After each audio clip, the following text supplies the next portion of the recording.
Hey Olin, this is Tom Soroka. Just giving you some video ideas on stuff to work with your son, teach him how to throw the shot put correctly. I was kind of going through some stuff last night. There is a ton of information that I could be trying to give to you, but the way I work with my weightlifters and my throwers and everybody else, I think I'm going to take the same approach, and we're just going to take things step by step. So what we're going to work on are the basics, and we're going to work on being able to just properly perform a power throw or a standing throw, essentially. A standing throw is just where you are lined up to the end of the toe board. Your left foot is up against that toe board. This foot is back. You're just going to take the shot and then you're just going to throw. No approach, no nothing like that.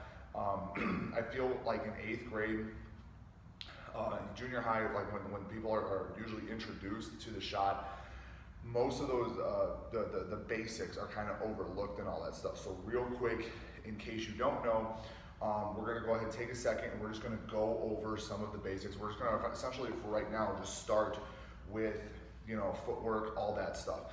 When you're setting up in the power throw position, my suggestion is your feet are in a heel-toe relationship. So this toe is even with this heel, all right? And when you go to set up, you want most of the weight on this back leg, okay?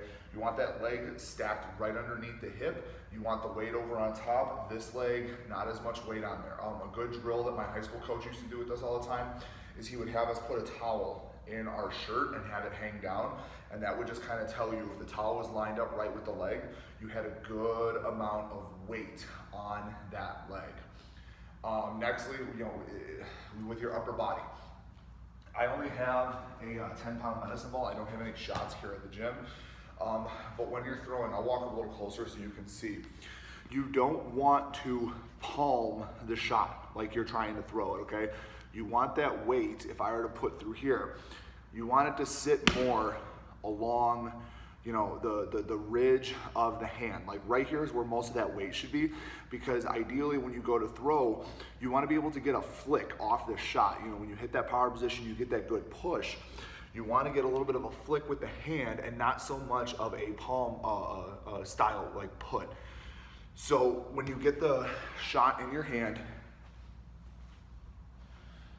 place it up at the top of that ridge. And one thing I'll have people do when they're setting up is take them from here, and I will just have them lower it straight down and then push into wherever they are. Now, like I said, this is a little bit oversized, so it might be a little bit of a challenge, and I'll have some other drills and stuff like that for you there. The biggest thing, straight down, elbow up. The lower that elbow gets, the more pressure you're gonna put on the wrist, and the higher the risk of injury you're gonna have occur, okay?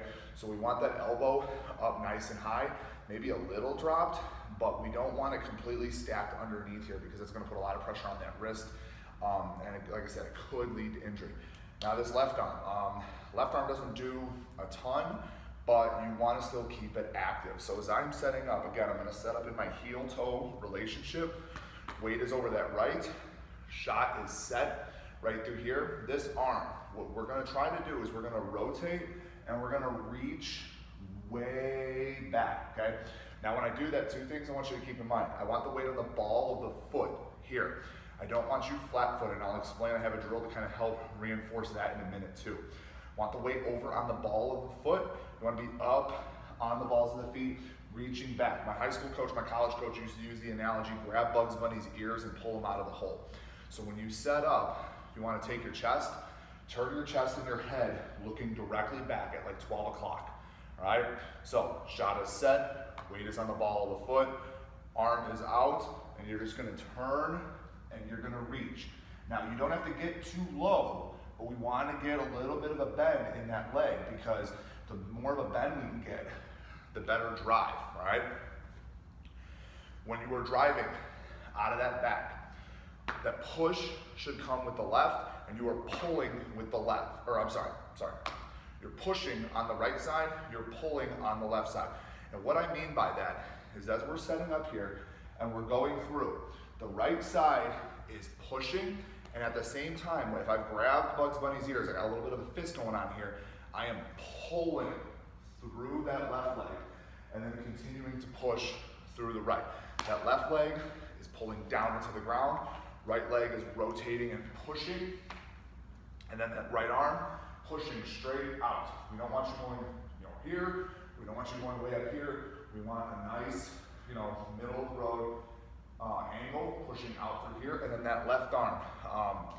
Another analogy that I was always used, like act like you got a little brother or sister behind you that's driving you nuts and you just need her to back off. And you are pulling that elbow nice and high, all the way from grabbing Bugs Bunny's ears, all the way through, pull it across, kind of like Chris Benoit in WWE used to do, or The Undertaker used to do the neck slash thing. Just think, squeeze, pull, hit with that elbow, and at the same time you're delivering.